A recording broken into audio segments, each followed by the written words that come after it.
नमस्कार दोस्तों।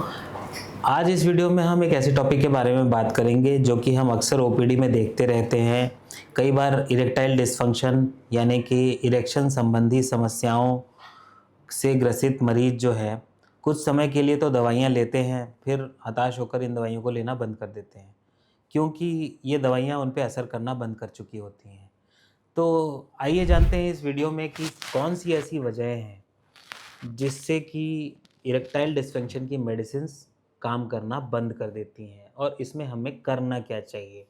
सबसे पहले तो मैं यह क्लियर कर देना चाहूँगा कि इरेक्टाइल डिस्फंक्शन में इस्तेमाल में लाने वाली जितनी भी दवाइयाँ हैं, मसलन सिल्डेनाफिल सबसे पुरानी दवाई, वायग्रा, टाडालाफिल, वार्डेनाफिल, इन सभी दवाइयों में जब हम इस्तेमाल में लाते हैं तो पॉजिटिव रिस्पांस 60 से 70% मरीजों में ही आता है।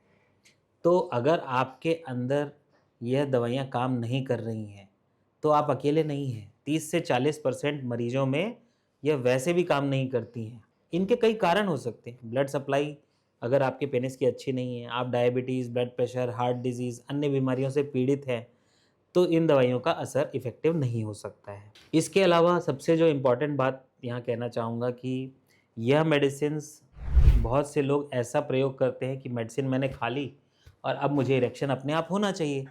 ऐसा नहीं है। जब ये मेडिसिन्स हम लेते हैं तो अगर हमारे पार्टनर के साथ इंटरपर्सनल रिलेशनशिप्स अच्छे नहीं हैं या हमें सेक्स की इच्छा ही नहीं हो रही, लिबिडो कम है, या हम एडिक्वेट फोरप्ले, टच या विजुअल स्टिमुलाई से अपने शरीर को प्रभावित नहीं कर रहे हैं, तो फिर ये दवाइयाँ काम नहीं करती हैं।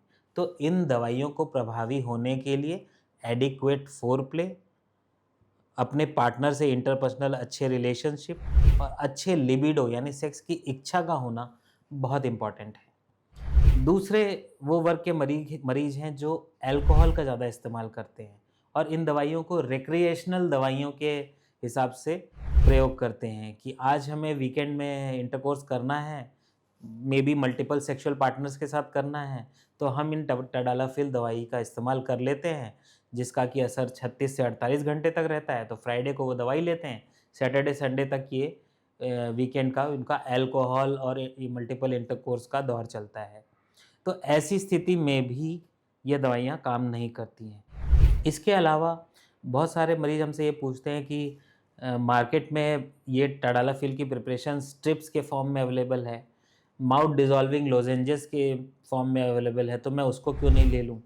स्ट्रिप्स आसान है, किसी को दिखाना नहीं पड़ता, सीधे मुंह में ऐसे ले लिया, पानी की भी ज़रूरत नहीं है और मुंह में ही ये स्ट्रिप्स घुल जाती हैं। तो यहाँ मैं बताना चाहूँगा कि इस तरह की स्ट्रिप्स और लॉजेंजेस जो हैं, इनमें ऑनसेट ऑफ एक्शन फास्ट होता है, यानी कि यह 15-20 मिनट से 30 मिनट के अंदर ही काम करना शुरू कर देती हैं। लेकिन ओवरऑल जब देखा गया तो टाडालाफिल टैबलेट और टाडालाफिल स्ट्रिप्स या लॉजेंजेस में ओवरऑल इफ़ेक्ट सेम ही होता है और ये स्ट्रिप्स और लॉजेंजेस लगभग 20 से 30% ज़्यादा कॉस्टली होती हैं। तो ओवरऑल मेरी सलाह यही है कि आप सिंपल टैबलेट्स का, अगर आपको इस तरह की प्रॉब्लम है तो सिंपल टैबलेट्स का ही इस्तेमाल कीजिए। जल्दी इफ़ेक्ट के चक्कर में आप एक्स्ट्रा कॉस्ट को मत बेयर करिए और टैबलेट्स के इस्तेमाल से ही मेडिसिन कॉस्ट इफ़ेक्टिव हो सकती है। फिर एक मरीजों का वर्ग वो भी है जो टाडालाफिल का बहुत लो डोज़ में 2.5 mg 5 mg के डोज़ में इस्तेमाल में ला रहा है और कभी-कभी तो ऐसे मरीज जो हैं इन दवाइयों को खाने के साथ ले लेते हैं, खाने के तुरंत बाद ले लेते हैं, जिससे कि इन दवाइयों का प्रॉपर कॉन्सन्ट्रेशन ब्लड में आ ही नहीं पाता है।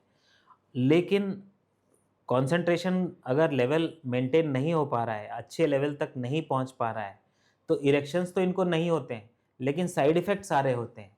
हेडेक, बॉडी एक, इस तरह के होते हैं। तो इस इन सब चीज़ों से जब मरीज को इफ़ेक्ट नहीं आ रहा है और साइड इफ़ेक्ट हो रहे हैं, तो वो हताश होकर इन दवाइयों को बंद कर देता है। तो यहाँ मैं क्लियर करना चाहूँगा कि आप दवाई अगर कोई ले रहे हैं तो अपने मेडिकल प्रैक्टिशनर से पूछकर या उसके प्रिस्क्रिप्शन या यूरोलॉजिस्ट से मिलकर उसके प्रिस्क्रिप्शन से लेंगे तो आपको फ़ायदा होगा, क्योंकि वह प्रॉपर डोज़ में आपको दवाई देंगे और प्रॉपर इंस्ट्रक्शंस देंगे आपको।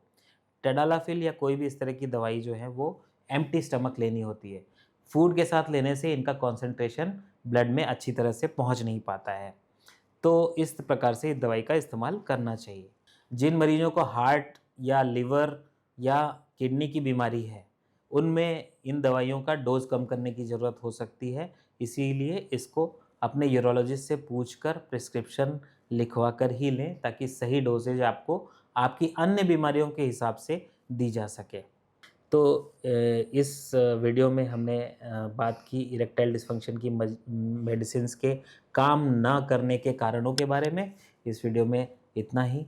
धन्यवाद।